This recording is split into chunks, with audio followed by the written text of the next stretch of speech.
मी BH Patil SGM college Karad commerce junior commerce विभागाकडे 1978 सालापासून अधिक 2 स्तरावर द्विलक्षी व्यवसाय अभ्यासक्रम शासनानं सुरू केला। या अभ्यासक्रमामध्ये कॉमर्स सायन्स विभागाकडे अनेक विषय सुरू केले। त्यामध्ये SGM कॉलेजमध्ये 1981 सालापासून जवळजवळ 40 वर्ष झालं बँकिंग हा व्यवसाय अभ्यासक्रम सुरू आहे।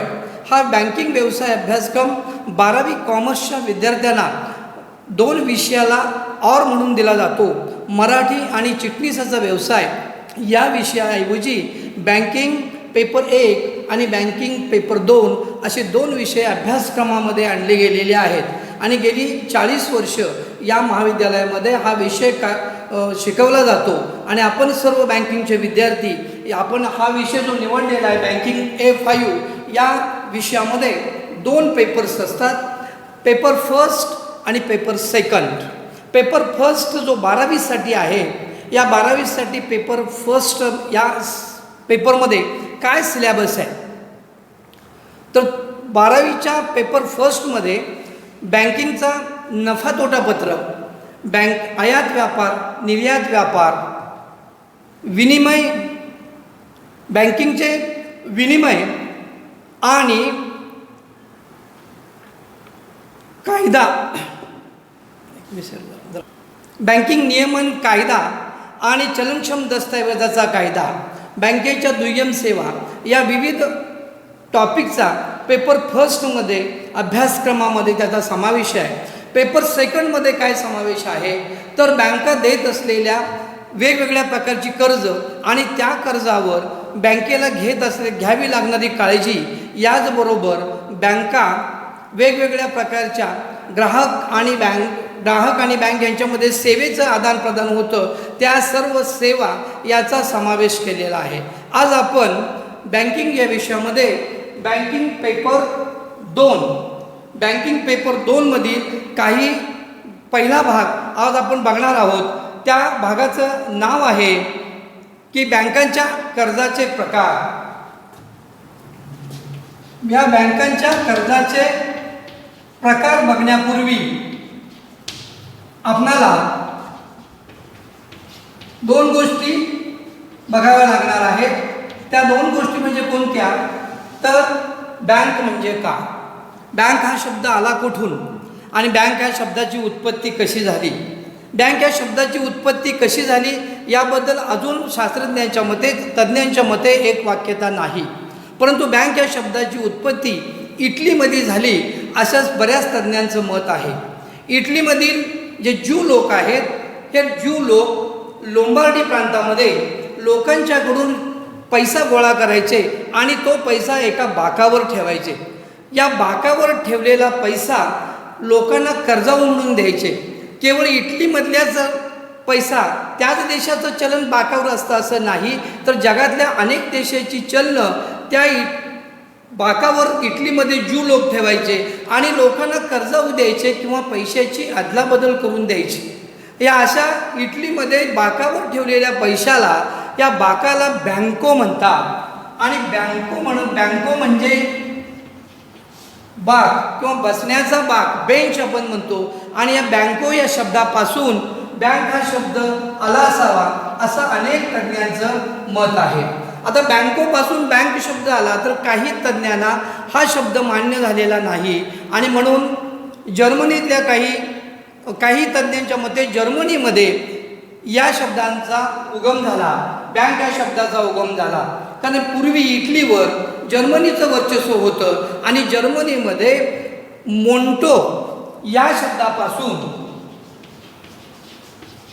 बँक हा शब्द आला असं काही जणांचं म्हणणं आहे। कारण मोंटो म्हणजे रास, पैशाची रास बाकावर ठेवली जाते आणि त्यावर मिळणारा पैसा लोकांना कर्जाऊ वाटला जातो, म्हणून मोंटो या शब्दापासून, मोंटो या जर्मन शब्दापासून बँक हा शब्द आलेला असावा असं काही तज्ज्ञांचं मत आहे। बँक हा शब्द कुठून आला, कसा आला यामध्ये अनेक जरी मतभिन्नता असली तरी आज जर आपण बघितलं तर बँक हा शब्द सर्वसाधारण व्यक्तीमध्ये प्रचलित आहे. जगभरामध्ये बँक हा शब्द प्रचलित आहे. मग तो सुशिक्षित असो, अशिक्षित असो, सधन असो, निर्धन असो, या सर्वांना बँक हा शब्द परिचित आहे. बँक म्हटलं की लोकांच्या समोर एक येतं. काय येतं तर बँक म्हणजे अशी संस्था की ती लोकांच्याकडे असलेला पैसा गोळा करते आणि गरजू लोकांना कर्जावू देते.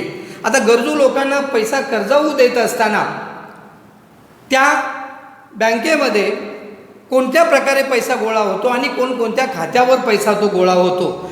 आता अर्थात बँक हा पैसा गोळा होतो आणि लोकांना कर्जावू वाटला जातो आणि यातूनच बँकेची व्याख्या अनेक लेखकांनी करण्याचा प्रयत्न केलेला आहे.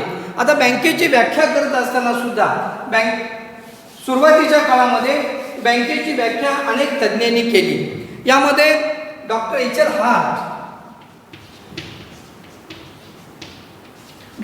एल हार्ट म्हणतात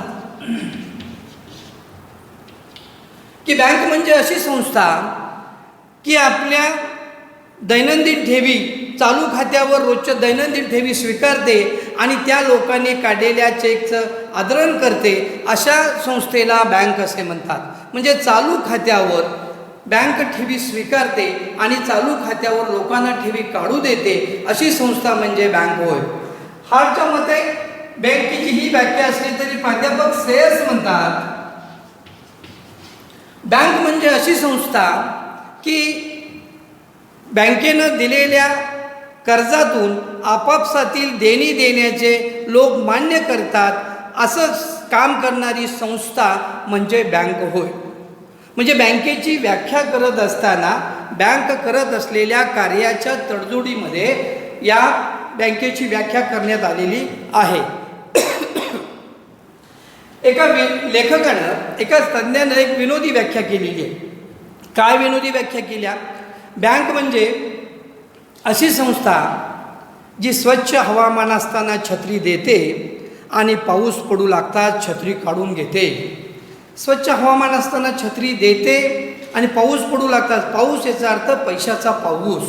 स्वच्छ हवामान असताना छत्री देते म्हणजे तुमच्याकडे कोणत्याही प्रकारचा पैसा नाही, पाऊस नाही, त्यावेळी तुम्हाला कर्ज देते आणि पाऊस पडू लागताच छत्री काढून घेते. म्हणजे लोकांच्याकडून त्या पैशातून ज्यावेळी मोठ्या प्रमाणावर पैसा निर्माण होतो त्यावेळी त्या लोकांच्याकडे जमा झालेला पैसा ठेवीच्या रूपानं काढून घेते अशी संस्था म्हणजे बँक होय. म्हणजे बँकेची व्याख्या वेगवेगळ्या तज्ज्ञांनी जरी केली असली तरी भारतातील बँका आणि भारतातील बँकिंग विनियमन कायदा या कायद्यानुसारच बँकेची व्याख्या ही मान्य करण्यात आलेली आहे. आता बँकिंग विनियमन कायदा, भारतीय बँकिंग विनियमन कायदा 1949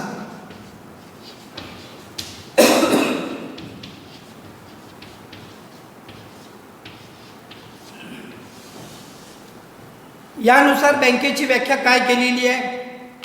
ही व्याख्या सर्वमान्य आहे.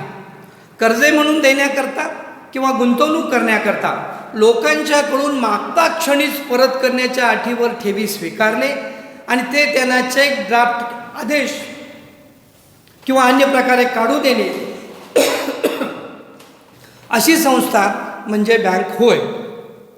म्हणजे लोकांच्याकडून मागता क्षणीच परत करण्याच्या अटीवर ठेवी स्वीकारणे. त्या कशासाठी? तर त्या स्वीकारलेल्या ठेवी कर्ज देण्यासाठी किंवा गुंतवणूक करण्यासाठी त्याचा वापर केला जातो आणि त्या ठेवी लोकांना मागता क्षणी चेक, ड्राफ्ट किंवा आदेश इतर प्रकारे ताबडतोब परत करणारी आणि अशी भारतात व्यवसाय करणारी संस्था म्हणजे बँक होय. म्हणजे बँकेच्या आपण वेगवेगळ्या प्रकारच्या जरी या 3-4 व्याख्या बघितल्या तरी प्रत्येक लेखकानं व्याख्या करत असताना त्याचं एक वैशिष्ट्य त्या लेखकाचं असं आहे, त्या तज्ज्ञाचं वैशिष्ट्य असं आहे की बँक जी कार्य करते त्या कार्याचा समावेश त्या व्याख्येमध्ये केलेला आहे. त्या कार्याचा समावेश त्या व्याख्येमध्ये करत असताना बँक काय कार्य करते त्याचा उल्लेख केला आहे आणि सर्वांनी एकच उल्लेख केला आहे, बँका ठेवी स्वीकारते आणि कर्ज देते आणि स्वीकारलेल्या ठेवी कर्ज देण्यासाठी वापरते तसंच ते गुंतवणूक करण्यासाठी वापरते. आणि म्हणून बँकांची ही जी कार्ये आहेत या कार्यामध्ये दोन प्रकारच्या कार्याचा समावेश होतो. पहिलं म्हणजे बँकांची प्राथमिक कार्य.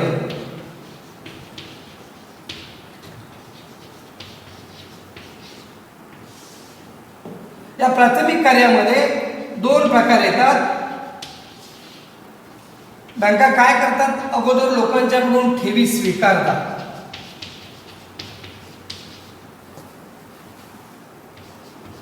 आणि दुसरं कर्ज देणे, गरजू लोकांना कर्ज देते. हे झाली प्राथमिक कार्य.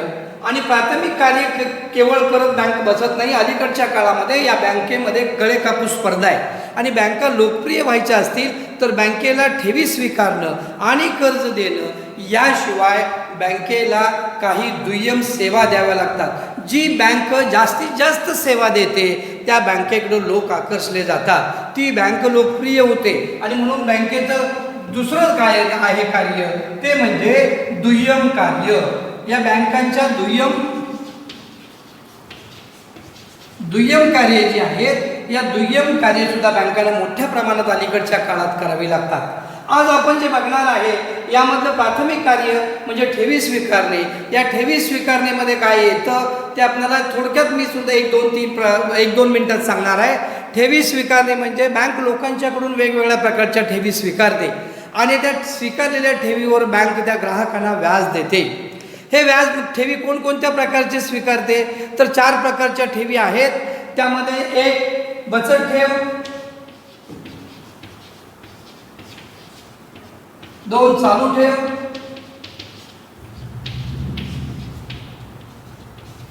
3 आवर्ती ठेव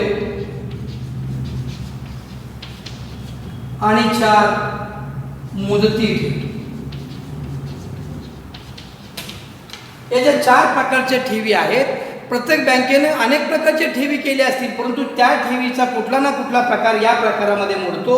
म्हणून या प्रामुख्याने 4 प्रकारच्या ठेवी बँका स्वीकारतात. हे आपण गेल्या वर्षी पाहिलेलं आहे 11वी मध्ये असताना की बँका 4 प्रकारच्या ठेवी स्वीकारतात. प्रत्येक ठेवीचं वैशिष्ट्य काय आहे. पण आता आपल्याला ते पाहायचं नाही. आपल्याला जे मुख्य पाहायचे ते म्हणजे बँकेच्या कर्जाचे प्रकार. ठेवी स्वीकारणे हा एक त्यातला भाग झाला आणि दुसरं महत्त्वाचं जो बघायचा आहे ते कर्ज देणे. हे जे बँका कर्ज देतात ही कोणकोणत्या प्रकारची कर्ज देतात किंवा आपल्याकडे जमा झालेला पैसा ठेवीच्या रूपाने जमा झालेला पैसा जो असतो तो लोकांना ग्राहकांना देताना तो कोणकोणत्या प्रकारची कर्ज बँकेला ग्राहकांना दिली जातात ते आपल्याला महत्त्वाचं या ठिकाणी बघायचं आहे. आणि म्हणून आजच्या याच्यामध्ये प्राथमिक कार्यामधला दुसरा भाग जो आहे कर्ज देणे तो कर्ज देण्याचा प्रकार आपण आता सविस्तर बघणार आहोत. बँका आपल्याकडे जमा केलेला पैसा आहे तो सर्व पैसा हा कर्ज देणे यासाठी वापरतात. आता जमा झालेला सर्व पैसा म्हणजे 100% पैसा कर्जावर वापरला जात नाही. एखाद्या बँकेकडं 100 रुपयाची जर ठेव जमा झालेली असेल तर त्या 100 रुपयाच्या ठेवीमधलं बँकेला फक्त 70 रुपये कर्ज देता येते. म्हणजे सुमारे 70% बँक कर्जाऊ देते. मग 30 रुपयाचं काय करते? 30 रुपयेपैकी बँक सुमारे 25 रुपये म्हणजे 25% रक्कम ही दुसऱ्या बँकेमध्ये किंवा सरकारी रोख्यामध्ये गुंतवते. म्हणजे गुंतवणूक करणं रिझर्व्ह बँकेनं सगळ्या बँकांना बंधनकारक केलेलं आहे. त्यामुळे प्रत्येक बँकेला आपल्याकडे जमा होणारा पैसा आहे तो पैसा गुंतवावा लागतो.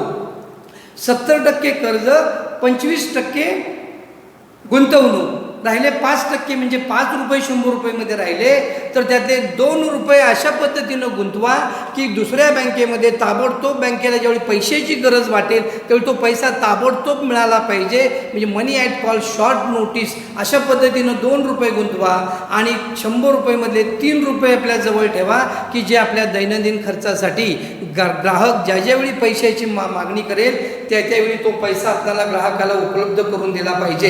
कारण बँकेच्या व्याख्येमध्ये जसं लिहिलेलं आहे मागता क्षणीच परत करण्याच्या अटीवर ठेवी स्वीकारणारी संस्था.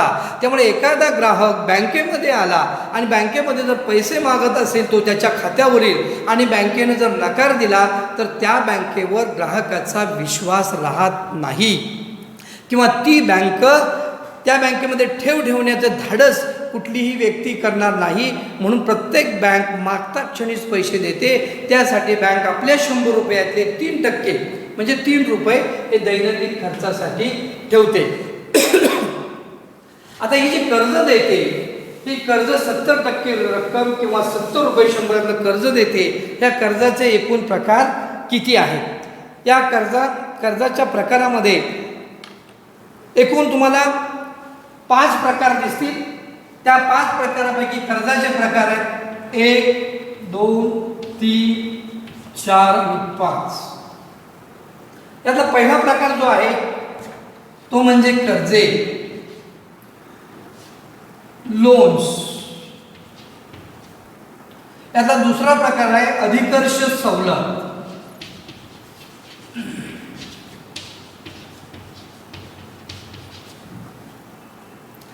तिसरा प्रकार यामधला आहे रोख पत. चौथा प्रकार हुंडी वटार.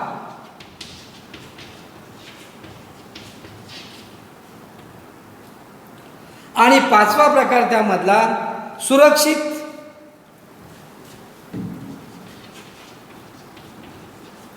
व असुरक्षित कर्जे.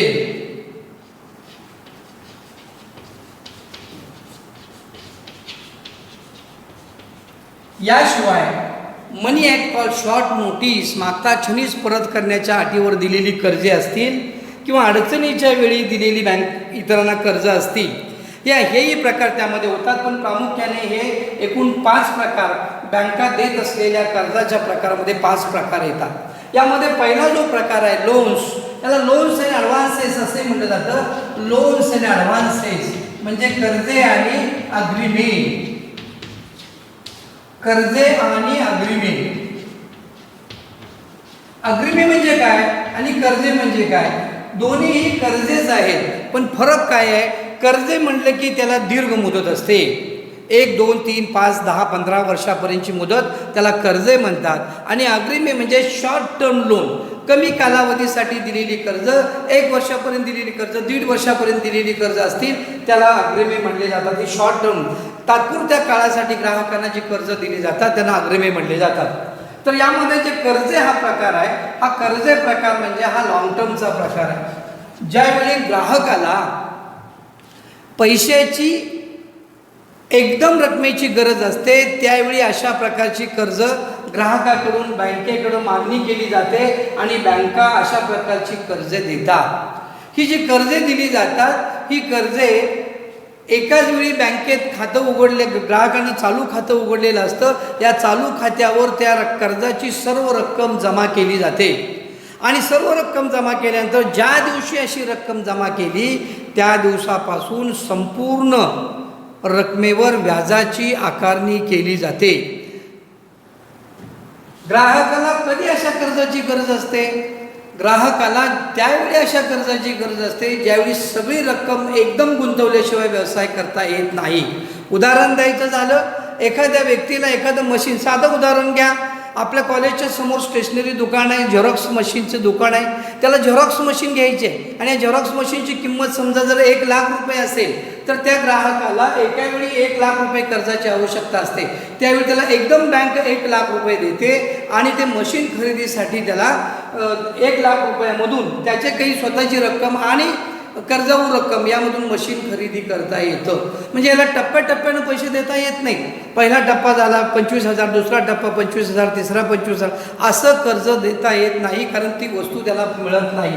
म्हणजे ज्यावेळी त्याला कर्जाची आवश्यकता एक रकमी असते, एकाच वेळी कर्ज असतं, त्यावेळी जे कर्ज दिलं जातं त्याला कर्जे म्हणतात. आणि या कर्जावर व्याजाचा दर हा सर्वांमध्ये जास्त असतो कारण या कर्जाची मुदत जास्त असते. त्याचबरोबर या कर्जावर एकदम कर्ज दिल्यानंतर ज्या दिवशी तुम्हाला कर्ज दिलं त्या दिवसापासून सर्व रकमेवर व्याजाची आकारणी केली जाते. आणि म्हणून हे जे कर्जे आहेत लोन्स, या लोन्समध्ये पुन्हा 3 प्रकार आहेत. कोणते 3 प्रकार आहेत?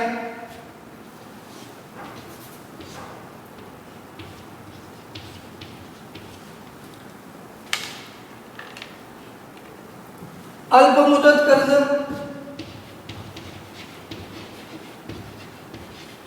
मध्यम मुदत कर्ज आणि दीर्घ मुदत कर्जे.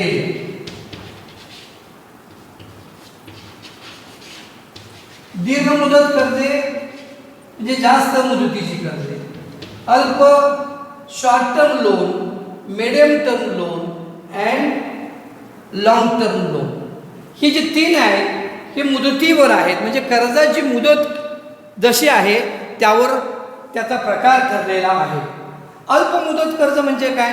ज्या कर्जाची मुदत 1 ते 1.5 वर्षापर्यंत असते अशा कर्जाला अल्प मुदती कर्ज असे म्हणतात. उदाहरण द्यायचं झालं तर शेतीसाठी लागणारं जे कर्ज असेल ते कर्ज एखाद्या पिकासाठी दिलेलं कर्ज, त्या पिकाचं उत्पादन होईपर्यंत त्याची मुदत असते, त्याला अल्प मुदती कर्ज म्हणतात. व्यापारासाठी दिलेलं कर्ज दररोजचा टर्नओव्हर होत असतो, रोज पैसे येत असतात आणि त्याचं परतफेडी केली जाते, ते 1 वर्षाच्या मुदतीनं कर्ज दिलं जातं, ती अल्प मुदती कर्ज असतात. मध्यम मुदती कर्ज म्हणजे काय? मध्यम मुदती कर्ज म्हणजे ज्या कर्जाची मुदत ही 1 वर्षापेक्षा जास्त आणि 5 वर्षापेक्षा कमी. 1 वर्षापेक्षा जास्त आणि 5 वर्षापेक्षा कमी मुदत असते, त्याला मध्यम मुदती कर्ज म्हणतात. हे मध्यम मुदती कर्ज जे दिलं जातं ते मध्यम मुदती कर्ज कशासाठी दिलं जातं? तर शेतीचं उदाहरण आपण घेतलं, तुम्हाला बैलगाडी घ्यायची आहे, बैलजोडी घ्यायचं आहे, अवजारं खरेदी करायची आहेत, एखादं वाहन घ्यायचं आहे, तर या वाहन खरेदीसाठी 5 वर्षापर्यंत त्याची मुदत असते, म्हणजे 12 महिन्यापासून 60 महिन्यापर्यंत 60 हप्त्यापर्यंत तुम्हाला ते कर्ज दिलं जातं, त्याला मध्यम मुदती कर्ज असे म्हणतात. आणि दीर्घ मुदती कर्ज म्हणजे काय? ज्या कर्जाची 5 वर्षापेक्षा जास्त मुदत असते त्याला दीर्घ मुदती कर्ज म्हणतात. 5 वर्षापेक्षा जास्त मुदत असते. हे 5 वर्षापेक्षा जास्त मुदत कशाला असू शकते? तर हाऊस लोन तुम्ही घेतलं, घर बांधणीसाठी जर कर्ज घेतलं तर ते कर्ज 10 वर्ष, 15 वर्ष, 20 वर्ष मुदतीचं असतं. शेतीमध्ये तुम्ही जर विहीर काढायसाठी कर्ज घेतलं, ट्रॅक्टरसारख्या अवजारं घेण्यासाठी कर्ज घेतलं, शेतीत कायम सुधारणा करण्यासाठी घेतलं, शेती खरेदी करण्यासाठी जर कर्ज घेतलं तर ही कर्ज दीर्घ मुदतीची असतात, कारण त्याची मुदत जास्त असल्याशिवाय पण मोठ्या रकमेची कर्ज असतात, त्याची परतफेड त्या कर्जदाराला हळूहळू करावी लागते आणि म्हणून याची मुदत जास्त असते. सर्वात महत्त्वाचा भाग म्हणजे बँकेला जे वेगवेगळ्या प्रकारच्या कर्जावर व्याज मिळतं त्यापैकी 70% व्याज हे पहिल्या प्रकारावर मिळतं. कर्जे, लोन्स अँड ॲडव्हान्सेस, तर यामध्ये अनेक प्रकारची कर्ज येतात आणि ही दीर्घ मुदती कर्ज असतात. ती दीर्घ मुदती कर्ज बँकेला दीर्घ मुदती व्याज मिळत असतं, त्यामुळे जास्तीत जास्त व्याज मिळून बँकेला जे मिळतं ते कर्जे या प्रकारातून मिळतं. आणि म्हणून अलीकडच्या काळामध्ये बँका कर्ज देत असताना सुद्धा हे मुदत पाहून आणि दीर्घ मुदती कर्ज, जास्तीत जास्त मोठ्या रकमेचे कर्ज घेणारे जे असतील तर त्यांच्याकडं कर्ज देण्याचा बँकेचा कल दिसून येतो. यामधला दुसरा जो प्रकार आहे तो म्हणजे अधिकर्ष सवलत, याला बँक ओव्हरड्राफ्ट म्हणतात. अधिकर्ष सवलत म्हणजे काय? तर बँकेमध्ये ज्या व्यक्तीचं, ज्या व्यावसायिकाचं चालू खातं आहे, करंट अकाउंट, या करंट अकाउंटवर एकूण असलेल्या बॅलन्सपैकी जादा रक्कम काढायला बँक परवानगी देते. जेवढी रक्कम जादा काढलेली असेल ते जादा काढलेल्या रकमेला अधिकर्ष सवलत असे म्हणतात. ही अधिकर्ष सवलत अगोदर थोड्या कालावधीसाठी दिली जाते. ज्यावेळी ग्राहकाला कर्जाची अल्प काळासाठी गरज असते, काही 1, 2, 3, 4 महिन्यापर्यंतची गरज असते, त्यावेळी ग्राहकाला त्याच्या चालू खात्यावर अधिकर्ष सवलत बँक मंजूर करते. आता कोणतंही कर्ज मंजूर करत असताना याला रीतसर कागदपत्र सगळी बँकेला द्यावी लागतात. बँकेकडे अर्ज करावा लागतो, अर्जाची छाननी होते, त्या कर्जाला आच्छादन म्हणून, त्या कर्जाला सिक्युरिटी तारण म्हणून वेगवेगळ्या प्रकारच्या प्रतिभूती द्याव्या लागतात आणि अधिकर्ष सवलत असेल तरीसुद्धा याला प्रतिभूती द्यावी लागते. आणि अधिकर्ष सवलतीचं एक वैशिष्ट्य असं असतं, जर तुम्ही अधिकर्ष सवलत तुम्हाला मंजूर केली, जर तुम्ही कर्ज उचललं तर तेवढ्याच रकमेवर व्याजाची आकारणी केली जाते. जर कर्ज तुम्ही उचललं नाही तर तुम्हाला व्याज भरावं लागत नाही. म्हणजे व्यापाऱ्याच्या दृष्टिकोनातून ही अधिक वर्ष सवलत जास्त फायदेशीर आहे. ज्या ज्यावेळी पैशाची गरज लागेल त्या त्यावेळी पैसे अधिक चालू खात्यावर जादा उचलले जातील आणि पैसा ज्यावेळी व्यापाऱ्याकडे असेल त्यावेळी तो परत केला जाईल आणि त्यामुळं हे बँक ओव्हरड्राफ्ट जे आहे अधिक वर्ष सवलत, ही अधिक वर्ष सवलत म्हणजे ग्राहकाच्या दृष्टीनं, व्यापाऱ्याच्या दृष्टीनं एक चांगला प्रकार कर्जाचा बँकेनं निर्माण केलेला आहे. याच्यासाठी काय प्रतिकृती द्यावी लागते, तर तुम्ही जर शेअर्स खरेदी केलेले असतील, तुम्ही LIC पॉलिसी घेतलेली असेल, तुम्ही वेगवेगळे डिबेंचर कर्जरोखे खरेदी केलेले असेल, तुमच्याकडे असणारं सोनं असेल, तुमच्याकडे असणारे चांदी असेल किंवा इतर गुंतवणूक असेल, तर ही सगळी गुंतवणूक या कर्जाला आच्छादन म्हणून किंवा तारण म्हणून घेतली जाते. ही अधिक वर्ष सवलत. इथं लोनमध्ये आपण बघितलं की कर्ज देत असताना इथं ही दीर्घ मुदतीची कर्ज असतात, मध्यम मुदतीची, अल्प मुदतीची कर्ज असतात. त्यामुळे हे जे गुंतवणुकीतले जे आहेत, LIC पॉलिसी असेल, कर्जरोखा असेल, वेगवेगळ्या कंपनीचे शेअर्स असतील, बँकेतली FD असेल, सोने असेल, चांदी असतील, मौल्यवान वस्तू असतील, हे कर्जाला आच्छादन म्हणून आपण देतो. त्याचबरोबर बँका दीर्घमुदतीच्या कर्जासाठी जमीन आणि इमारत कर्जाला आच्छादन म्हणून घेतात. जमीन आणि इमारत आच्छादन म्हणून घेतल्यानंतर त्या जमीन आणि इमारतीमधून पैसा वसूल होण्यास बँकेला खूप चांगल्या प्रकारची मदत होते आणि म्हणून यालाही आच्छादन म्हणून द्यावं लागतं. याही कर्जाला आच्छादन म्हणून प्रतिभूती द्यावी लागते. त्यानंतर तिसरा प्रकार जो आहे तो म्हणजे रोख पत. रोख पत म्हणजे अलीकडच्या काळात व्यापाऱ्यांच्या मध्ये सर्वात लोकप्रिय असणारा प्रकार म्हणजे कॅश क्रेडिट. त्याला आपण CC म्हणले जातं, व्यवहारामध्ये CC म्हणतात. CC म्हणजे कॅश क्रेडिट. हे रोख पत हा कर्जाचा जो प्रकार आहे, कॅश क्रेडिट, हा अलीकडच्या काळामध्ये अत्यंत लोकप्रिय झालेला आहे. कारण एखाद्या व्यापाऱ्याला, उद्योजकाला जर बँकेकडून रोख पत पाहिजे असेल तर या रोख पत 1 वर्षासाठी दिली जाते. तुमची पत किती आहे ही बँक आजमावते. तुम्ही बँकेशी केलेल्या व्यवहारावरून बँक तुमची पत आजमावते आणि बँकेला तुमची पत ज्यावेळी पटेल त्यावेळी तुम्हाला तेवढ्या रकमेचं कर्ज मंजूर केलं जातं.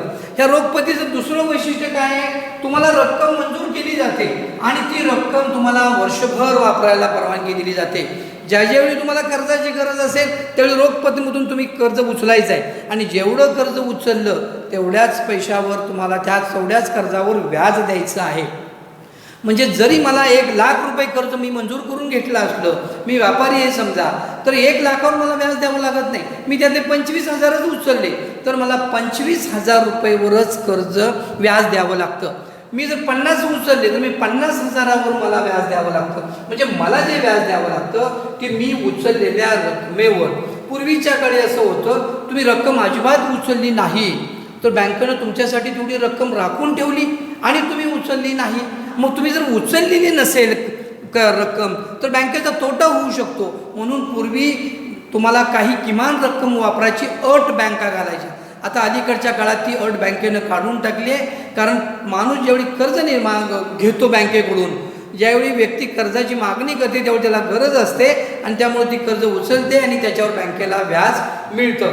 अलीकडच्या काळात लोकप्रिय हा प्रकार का, तर जेवढं तुम्ही रक्कम उचलल्या तेवढ्यावरच व्याज. तुम्ही उचलली नाही, व्याज नाही. तुमच्याकडे पैसे जमा आले, ग्राहकाकडे किती बँकेत भरू शकतो, लगेच तुमचं कर्ज कमी होतं, पुन्हा दुसऱ्या दिवशी उचलू शकतो, पुन्हा 4 दिवसानं भरू शकतो. म्हणजे कितीही वेळा कर्जामध्ये रक्कम टाका, कितीही वेळा कर्जातून रक्कम काढून घ्या. तुम्हाला कालावधी मात्र दिलेला आहे, 1 वर्षाचा कालावधी दिलेला असतो. 1 वर्षाचा कालावधी असल्यामुळं 1 वर्षामध्ये तुम्ही किती वेळा उचलू शकता आणि भरू शकता. त्यामुळे हे कर्ज अतिशय लोकप्रिय आहे.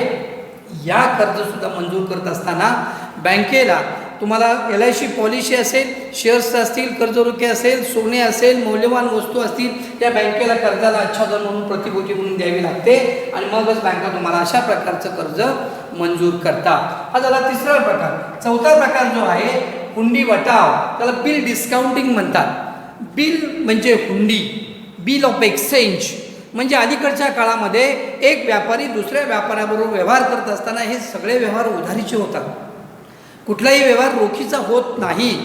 आणि मग उधारीचा व्यवहार होत असताना जर समजा अगोदर पैसे दिले आणि माल पाठवला नाही, म्हणून अगोदर माल पाठवायला सांगतात, अगोदर माल पाठवला विक्रेत्यानं आणि खरेदीदारानं पैसे दिले नाहीत तर अडचण निर्माण होते. म्हणजे माल पाठवला नाही तरी अडचण, अगोदर पैसे दिले तरी अडचण. आणि म्हणून या व्यवहारामध्ये हुंडी मदत करते. म्हणजे विक्रेता काय करतो, विक्रेता ग्राहकाला माल विकतो आणि त्या ग्राहकावर हुंडी काढतो आणि त्या हुंडीमध्ये असं लिहितो की मी 2 महिन्यानंतर 3 महिन्यानंतर पैसे देण्याचं मान्य करतो, ज्याचा मोबदला मला मिळालेला आहे. असं जेवढी मान्य करून सही करून देतो त्यावेळी त्या हुंडीला एक कायदेशीर अस्तित्व प्राप्त होतं. आणि म्हणून हुंडी हा एक चलनक्षम दस्तऐवज आहे आणि या चलनक्षम दस्तऐवज असल्यामुळं कायद्यानं त्याला संरक्षण दिलेलं आहे. त्यामुळे विक्रेत्यानं ग्राहकाला माल विकला, विक्रेत्यानं ग्राहकावर त्या हुंडी काढली, तेवढ्या हुंडीची रक्कम पैसे देण्याचं ग्राहकानं मान्य केलं, ती हुंडी पुन्हा आली त्या विक्रेत्याकडं, विक्रेत्या स्वतःकडं ती हुंडी घेणार आणि त्याला 2 महिन्यानं 3 महिन्यानं जी मुदत असेल त्या दिवशी त्याला पैसे मिळतात. मग 2 महिने 3 महिन्याच्या मुदतीनंतर पैसे मिळतात तोपर्यंत त्या विक्रेत्याचे अनेक पैसे गुंतलेले असतात, आणि त्याला पैसा दैनंदिन खर्चासाठी किंवा नवीन व्यवसाय वाढवण्यासाठी पैसे उपलब्ध नसतात. त्यावेळी एक बँकेनं संधी उपलब्ध करून दिलेली आहे. तुमच्याकडं इतरांच्याकडून येणं असणारी रक्कम आहे आणि ती हुंडीच्या रूपानं आहे, तर ती हुंडी बँकेकडं डिस्काउंट करू शकतात. बँकेकडं ज्या दिवशी हुंडी बँकेकडे डिस्काउंट केली त्या दिवसापासून हुंडीची मुदत ज्या दिवशी संपते त्या दिवसापर्यंत जेवढा कालावधी असतो तेवढ्या कालावधीचं व्याज बँक अगोदरच कापून घेते आणि उरलेली रक्कम त्या विक्रेत्याला देते. म्हणजे विक्रेत्याची गरज भागते आणि बँकेलाही त्याचा नफा मिळतो त्यातनं, कारण डिस्काउंट कापून घेतलेला आहे. असं हुंडी जर बँकेत देऊन वटवली तर बँकेनं एक प्रकारचं त्या विक्रेत्याला दिलेलं कर्ज असतं, अशा कर्जाला हुंडी वटाव असे म्हणतात किंवा बिल डिस्काउंटिंग म्हणतात. ही जी हुंडी आहे त्या हुंडीसाठी कोणत्याही प्रकारची प्रतिभूतीची आवश्यकता नसते, कारण हुंडीमध्ये काय असतं, 2 व्यापारी एकत्र आलेले असतात, दोघांचा विश्वास वाढतो, नवीन खाती निर्माण होतात आणि पैसे परत येण्याची खात्री असते. म्हणून हुंडी वटाव हा प्रकार आहे. आणि त्यामध्ये शेवटचा प्रकार आहे सुरक्षित व असुरक्षित अग्रिमी. सुरक्षित आणि असुरक्षित अग्रिमी म्हणजे काय? कुठले अग्रिमी म्हणजे कर्ज, कुठल्या कर्जाला सुरक्षित कर्ज म्हणायचं आणि कुठल्या कर्जाला असुरक्षित कर्ज म्हणायचं. सुरक्षित कर्ज ज्याला म्हणतात, ज्या कर्जाचा आधार म्हणून कोणत्या ना कोणत्या प्रकारची प्रतिभूती, आपण व्यवहारात तारण शब्द वापरतो, गहाण शब्द वापरतो, परंतु कोणत्या ना कोणत्या प्रकारची प्रतिभूती बँकेने घेतलेली असते त्याला सुरक्षित कर्ज म्हणतात. आणि कोणत्याही प्रकारचं तारण न घेता विना तारण जी कर्ज दिलेली असतात त्या कर्जाला असुरक्षित कर्ज असे म्हणतात. आता असुरक्षित कर्ज बँकेनं दिली आणि सुरक्षित कर्ज दिली तर यात काय फरक आहे? तर सुरक्षित कर्ज वसूल होतं, व्याजासह वसूल होतं सुरक्षित कर्ज, आणि व्याजासह सुरक्षित कर्ज जर वसूल होत असेल तर बँकेला त्याचा नफा मिळतो. कारण हे सगळं बँक कशासाठी करते? बँक ही बँकिंग कंपनी कायद्यानं निर्माण झालेली आहे, त्यामुळे बँकेला नफा मिळवणं हा बँकेचा मुख्य उद्देश आहे. आणि बँकेचा उद्देश जर नफा मिळवणं हा असेल तर बँकेला दिलेलं कर्ज वसूल झालं पाहिजे, ते व्याजासह वसूल झालं पाहिजे, आणि व्याजासह वसूल होण्यासाठी त्या कर्जाला आधार म्हणून कोणत्या ना कोणत्या प्रकारची प्रतिभूती घेतली जाते त्याला सुरक्षित, आणि कोणत्याही प्रकारची प्रतिभूती न घेता दिलेलं कर्ज म्हणजे असुरक्षित. मग अशी कर्ज का द्यावी लागतात? सरकारच्या आणि रिझर्व्ह बँकेच्या नियमानुसार जे गरीब असतील, ज्यांच्याकडे कुठल्याही प्रकारची प्रतिभूती नाही, शिक्षण झालेलं आहे असे व्यक्ती असतील, अशा व्यक्तींना किंवा सरकारला एखाद्या व्यवसायामध्ये प्रगती करायची आहे, एखाद्या उत्पादनाची प्रगती करायची असेल तर असा व्यवसाय सुरू करणाऱ्याला असुरक्षित कर्ज दिलं जातं. सुशिक्षित बेकारांना असेल, दारिद्र्य रेषेखालच्या व्यक्तींना असेल, गरीब व्यक्तींना असेल, 12 बलुतेदार आहेत त्यांना कर्ज द्यायचं असेल, त्यांच्याकडे कुठल्याही प्रकारची प्रतिभूती नसते, त्यांना दिलेली कर्ज ही विना प्रतिभूतीची असतात, म्हणून त्या कर्जाला असुरक्षित कर्ज म्हणतात. आणि ही असुरक्षित कर्ज बँकेच्या दृष्टीनं धोकादायक असतात, कारण बुडण्याची ही शक्यता असते, कोणत्याही प्रकारची वसुली याची करता येत नाही. आणि म्हणून हे जे एकूण कर्जाचे प्रकार आहेत, बँकेच्या कर्जाचे प्रकार हे 1, 2, 3, 4, 5 हे आपण आजच्या तासामध्ये बघितले. आणि पुढच्या तासाला आपण काय करणार आहोत, तर असे कर्ज देत असताना बँकेचे वेगवेगळ्या प्रकारचे, मी जे बँकेचे आता तुम्हाला हे 5 प्रकार कर्जाचे सांगितले, हे सगळे कर्जाचे जे 5 प्रकार आहेत हे आपल्याला समजले असतील परंतु हे कर्ज देत असताना बँकेला अनेक प्रकारच्या काळजी घ्यावी लागते. कुणाला कर्ज द्यायचं, कुठल्या लोकांना कर्ज द्यायचं हे सगळं पाहावं लागतं. आणि म्हणून आजच्या तासामध्ये फक्त आपण बँक म्हणजे काय, त्याची व्याख्या, त्यानंतर बँकेच्या कर्जाचे प्रकार, बँकेची कार्य थोडक्यात बघितली, कर्जाचे प्रकार आपण बघितले. आपण नंतरच्या तासाला हे कर्ज कुणाकुणाला दिलं जातं, ह्या कर्जाची वैशिष्ट्य काय ते पाहणार आहोत. आणि आजच्या तासाला एवढं दिलेलं तुम्हाला समजलं असेल असं मी समजतो. धन्यवाद.